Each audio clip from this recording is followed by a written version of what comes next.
Seuls les chercheurs sont autorisés à y pénétrer.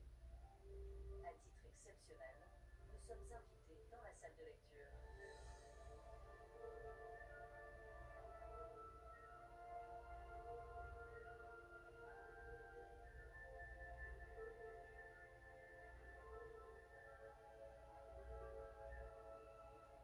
Créée à la fin du XVIe siècle, cette salle est encore aujourd'hui l'un des plus grands espaces peints à fresques du monde. Ici est conservée une collection unique d'ouvrages. 1,6 million livres et plus de 150 000 manuscrits. Le frère dominicain français, Adrien de Fouchier, veille sur ces trésors. Il a accepté de sortir des réserves un document précieux pour l'histoire des jubilés.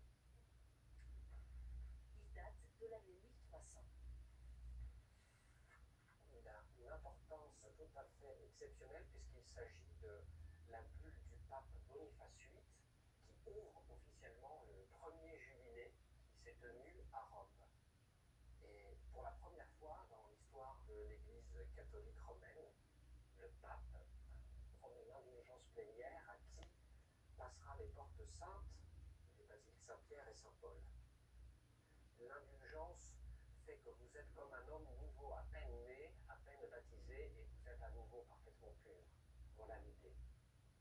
En plus du texte, le sceau est très important parce que c'est à l'époque ce qui justifie qu'il s'agit bien de l'autorité du pape Boniface VIII. La bibliothèque conserve d'autres merveilles, comme cette Bible de Gutenberg, l'un des premiers ouvrages imprimés en Europe en 1455.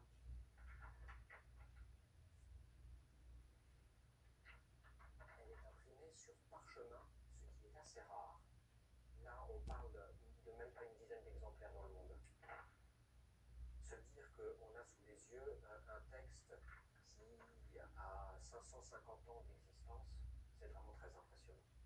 Et surtout, il est bien conservé et encore lisible. La bibliothèque dispose de l'un des plus anciens départements de restauration au monde.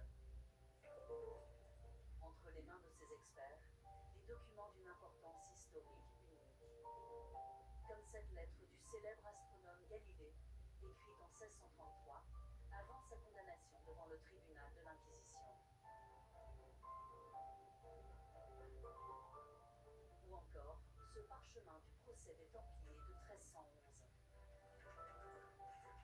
Constitué de 90 manuscrits cousus entre eux, il mesure 60 mètres. Sans l'intervention des restaurateurs, ces documents auraient été perdus.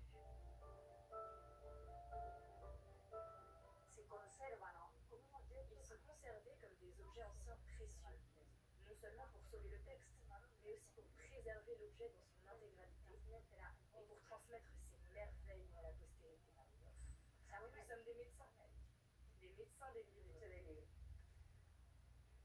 La bibliothèque est pensée dès les origines comme le gardien du patrimoine mondial. Et donc il s'agit de conserver le plus possible de ce que l'homme a produit en termes de science, de recherche, d'accumulation du savoir. Les collections abritent de nombreux ouvrages profanes. Certains peuvent même surprendre, comme celui-ci du XIIIe siècle. Ici, nous avons un très bel exemplaire et surtout très rare d'un roman qui s'appelle Le Hadith de Bayat de Riyad. Et ce manuscrit richement enluminé est le plus vieux témoin d'une histoire d'amour illustrée de la culture arabe en arabe. Il n'y a pas d'autre exemplaire plus ancien dans le monde. Alors ici, il est écrit Surat Bayad ala Jibnihi Ba'ishna alayhi. On explique que Bayad est allongé à proximité de l'oncle. Bayad est un riche marchand qui tombe amoureux d'une esclave. Et l'amour est impossible, et donc toute l'histoire est autour de cet amour impossible. C'est subversif un peu. C'est souvent comme les histoires d'amour dans la littérature sont subversives, tout à fait. Ce que raconte ce manuscrit et le fait qu'il soit en arabe n'est pas un problème pour le Vatican, puisqu'il s'agit aussi du patrimoine mondial, et donc il a sa place légitime au Vatican.